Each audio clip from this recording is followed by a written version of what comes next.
Con otro tema, el Ministerio de Vivienda y Urbanismo ordenó un sumario administrativo por un proyecto inmobiliario del Grupo Patio en la comuna de Lampa y en el que habría intervenido Luis Hermosilla. Para hablar de este y otros temas, estamos en contacto con el Ministro de Vivienda y Urbanismo, Carlos Montes. Ministro, como siempre, gracias por su tiempo. ¿Cómo le va? Muchas gracias a ustedes. Bien, aquí estamos. Claro, información que se entrega en prensa sobre y las distintas aristas que ha dado este caso a partir del caso audios, pero más bien los lazos, los nexos del abogado Luis Hermosilla con ex autoridades de gobierno, en este caso el ex ministro de Vivienda y Urbanismo, Felipe Ward.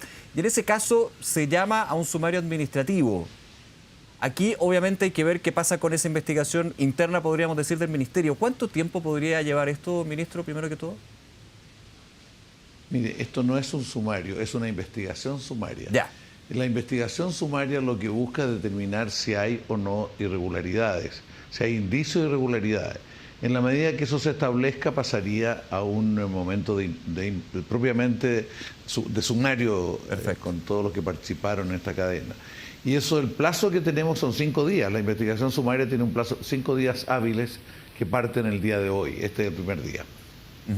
Eso es importante porque también hay que definir si hubo irregularidades o no. En la información que se mantiene, desde lo que fue trascendido a través de los medios, se habla de alguna manera, un nexo que habría permitido acelerar una serie de permisos. De hecho, el mismo exministro Ward apuntaba ayer a que dentro del programa y el plan también del gobierno del presidente Sebastián Piñera estaba justamente acelerar ciertos proyectos de inversión. Usted en algún minuto dijo, bueno, si es así, no hay nada irregular en eso, digamos. Obviamente hay que ver en el detalle si efectivamente hubo lo que algunos dicen podría llegar, lo digo en condicional, por supuesto, tráfico de influencia. Ahí está la diferencia, ¿no?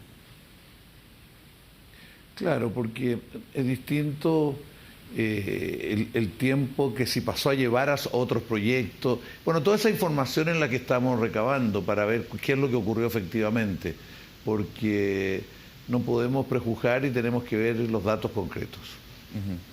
Ahora, esto dentro de la experiencia que ha tenido el Ministerio de acelerar procesos en términos de los permisos para desarrollar, este no era un proyecto inmobiliario per se, digamos, era más bien un proyecto industrial en suelo agrícola. Hay que entenderlo de esa manera. ¿Es parte también del trabajo que se desarrolla desde el Ministerio?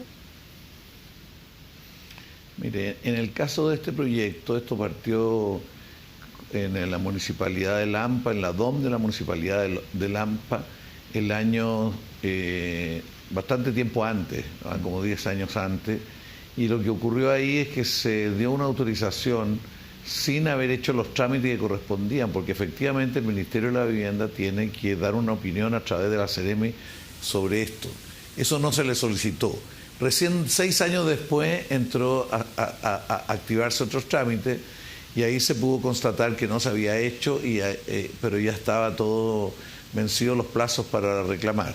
Bueno, posteriormente el proyecto pasó a nivel del Seremi el año 18, en febrero del año 18, ahí se dijo que tenía inconveniente para dar el IFC, o el informe de factibilidad constructiva, y pasó posteriormente al 2020, que ahí se dijo que sí tenía un informe de factibilidad constructiva positivo.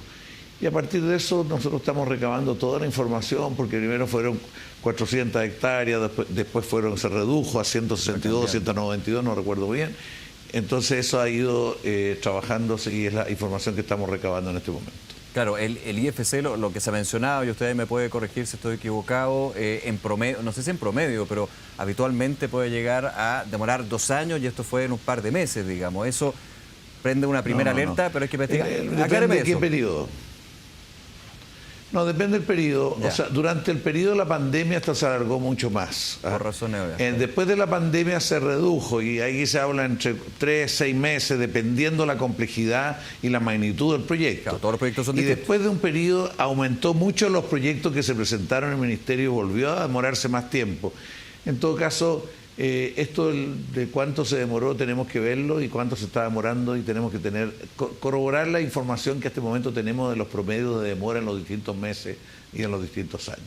Sí, quiero llevarlo, ministro, a un aspecto general, digamos, a partir de esto, y que tiene que ver cuando se pone en duda lo que son las instituciones a raíz de eventuales, siempre lo digo en condicional, tráfico de influencias, de saltarse la fila, de acelerar cuando no todos pueden acelerar. ¿Cómo lo ha visto usted en su experiencia también en el sistema público hoy como ministro, llevando esto, insisto, que tiene que ser investigado y que tiene que, como dijo el presidente, caiga quien caiga, pero que va generando un manto de duda desde la ciudadanía, lamentablemente, en si las instituciones funcionan de manera siempre proba? Y es un poco lo que se está generando ahora.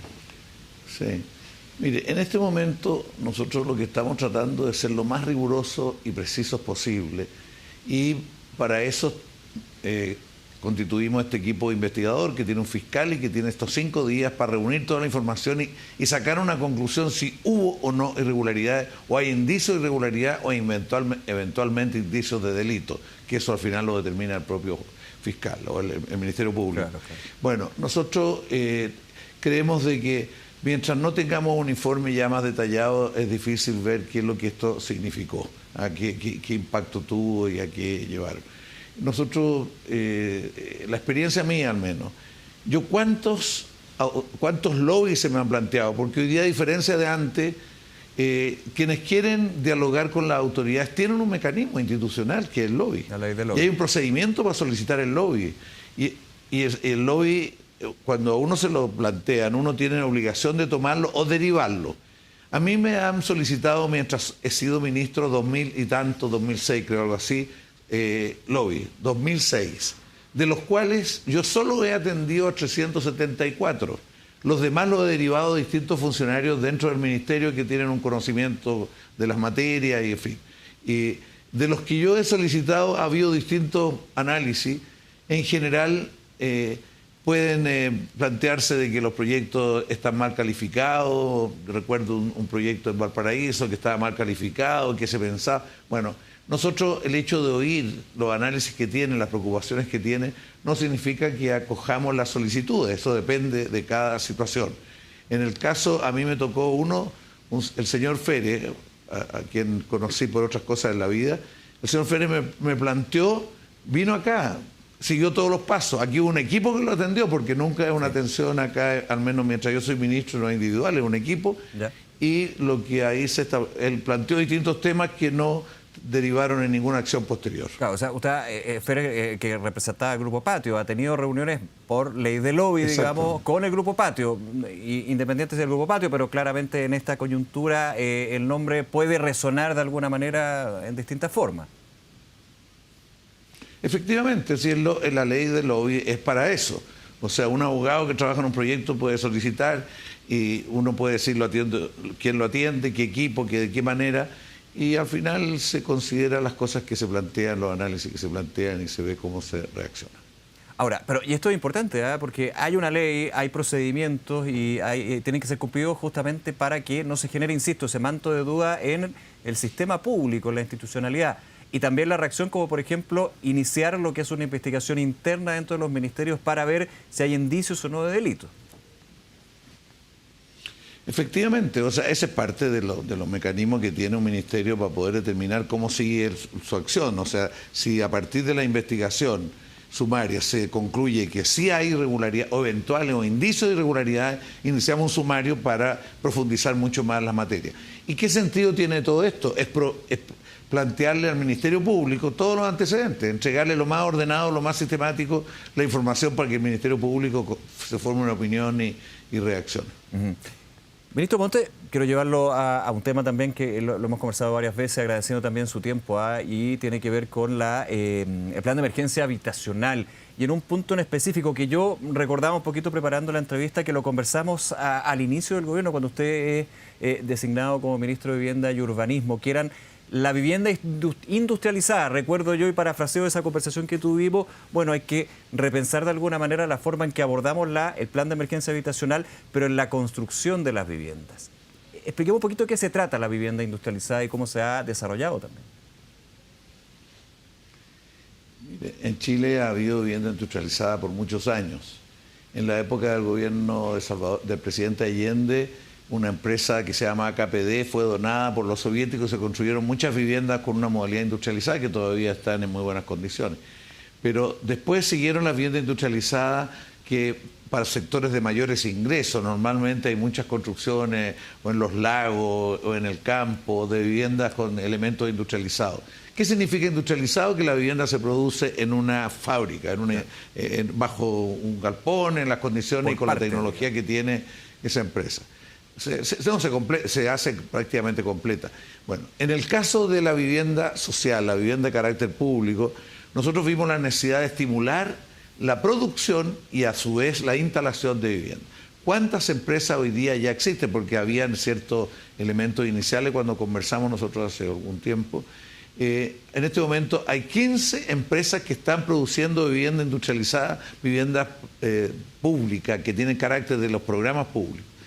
Hay 15 empresas y son 18 los modelos que están certificados por nuestros sistemas técnicos acá, que reúnen las condiciones para poder realizar proyectos.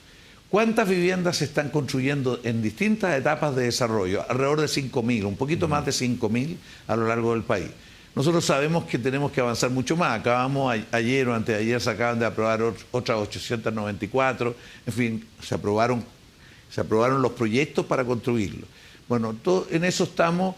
Creíamos que iba a ser más fácil avanzar en el tiempo, iba a ser más rápido, pero todo esto tiene un proceso, porque una es la empresa que produce la vivienda industrializada, pero otra es la empresa que la instala y las fundaciones y la urbanización, y el ensamble entre esas dos funciones, de esos dos eslabones, no ha logrado cuajar con toda la precisión que quisiéramos, y en eso estamos trabajando. ¿Qué le falta para cuajar, digamos, esos dos mundos?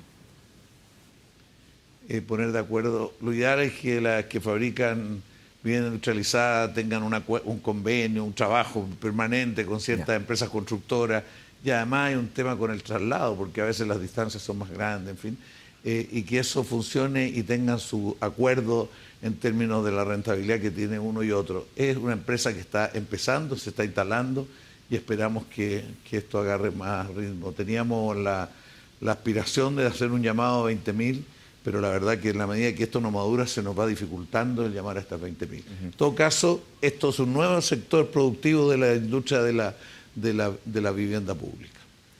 ¿Se ha podido ir normalizando un tema y lo conversamos en su minuto, ministro Montes, que eran los costos de los materiales? O sea, hay un tema de industria inmobiliaria que ha tenido una situación bien compleja, para qué decir cuando abordamos una necesidad a nivel social como es el plan de emergencia. Respecto a los costos, usted recordará que el 22 había un aumento de los insumos muy fuerte. Esto fue una de las cuestiones más complicadas para avanzar en el plan de emergencia originalmente. Y lo que hicimos ahí, después de todo un análisis, aplicamos un reajuste a los subsidios, de tal manera que las empresas pudieran cubrir este aumento en los insumos. Nosotros tenemos un seguimiento del precio de 22 insumos, que vemos cómo van evolucionando, y en el primer tiempo se dio eso y aplicamos el reajuste de acuerdo a lo que nosotros teníamos estimado. Eso resolvió el problema, las empresas no tuvieron problema, avanzaron y siguieron construyendo adecuadamente. Y eso no ha cambiado significativamente, o sea, en un periodo aumentaron, pero después se han mantenido relativamente estables en el marco de los índices de IPC que vivimos. Ahora, en el desarrollo del plan de emergencia habitacional hay una meta bien ambiciosa que se ha fijado el gobierno del presidente Boric de aquí al término del gobierno. Dentro de todos los contra y buscando también los pro, ¿se va a poder, a juicio suyo, ministro, llegar a esa meta? Insisto, más allá de ponerle un número, son familias finalmente que van a poder acceder a esa vivienda propia. O sea, lo más importante es lo que usted señala, estos son problemas de familias que no tienen vivienda o que buscan acceder a la vivienda. Eso. Y la vivienda pública son programas que Chile tiene hace 120 años, a veces mejor, a veces peor, pero una larga historia en Chile que hay programas de vivienda pública, vivienda con apoyo público, porque en el mercado las familias no están en condiciones de acceder adecuadamente y requieren distintos programas de apoyo. Eso está. Bueno, en esto nosotros hemos avanzado. Tenemos hoy día ya entregadas a fines de julio 131.000 viviendas, o sea, llevamos más del 50%, 50,5% de la meta avanzada. ¿Cuántas tenemos en construcción? En este momento tenemos 125.000. ¿Y cuántas tenemos en condiciones de empezar a ejecutarse ahora? Ya tienen proyectos, tienen financiamiento, otras 75.000. O sea, en total son 332.000 viviendas que están en proceso. Aquí nosotros queremos llegar a la meta. Sin duda aparecen obstáculos. Aparecen obstáculos que tienen que ver de repente con problemas de vestigio arqueológico, hay problemas con Consejo Monumento Nacional en algunos proyectos. En otros casos, las empresas eléctricas, por ejemplo, se demoran 8 o 10 meses en conectarse a la electricidad a las viviendas. Hay distintos problemas y tenemos que estar encima tanto de avanzar en la construcción como que este conjunto de nudos críticos se van resolviendo. En eso estamos trabajando por todo Chile. Y hay ya regiones que están llegando al 100% de la meta, porque las metas se distribuyeron de acuerdo al déficit a lo largo del país, y hay algunas que ya están llegando y hay otras más atrasadas. Y otro tema, ministro, ha sido el de las parcelaciones, ¿no? Efectivamente, un tema muy importante. ¿Cómo se ha abordado ese punto? Me tocó, O sea que hemos conversado y es bastante multisectorial, digamos, esto, no es solamente del mismo. Bueno, sí. Existe una comisión que me toca presidirla a mí, que se llama el Comicivit, que son 12 ministerios que coordinan su quehacer en distintos ámbitos. La Comicivit resolvió hace un tiempo que había que hacer un proyecto de ley de parcelaciones a partir de constatar que en este país se estaba parcelando el suelo agrícola, se estaba subdividiendo en 5.000 metros, digamos, en distintos lados del país. Y eso tenía impactos complejos en lo ambiental, en la biodiversidad, también en el tema del abastecimiento desde los municipios de electricidad, retiro de basura, de distintas cosas, de los caminos, en fin, de las calles. Bueno, generaba una serie de distorsiones y era necesario revisarlo. Esto viene desde la época de la dictadura. Hay un decreto del 3516 que genera una modalidad de subdivisión del suelo agrícola que genera muchas distorsiones. Y por lo tanto nosotros planteábamos hace tiempo que hay que revisarla porque ya tenemos Chile, la estimación que tenemos, los estudios que hemos hecho, es que en este momento en el país hay 350.000 parcelaciones, 350.000.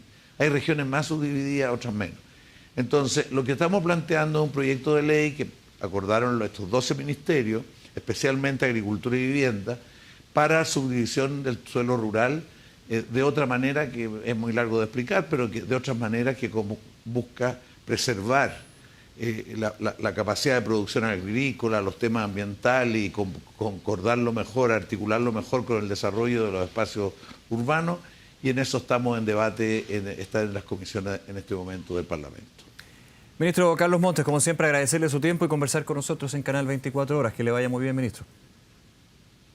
Muy bien, Nicolás. Muchas gracias. Un gran abrazo a usted. Hasta luego. Un abrazo.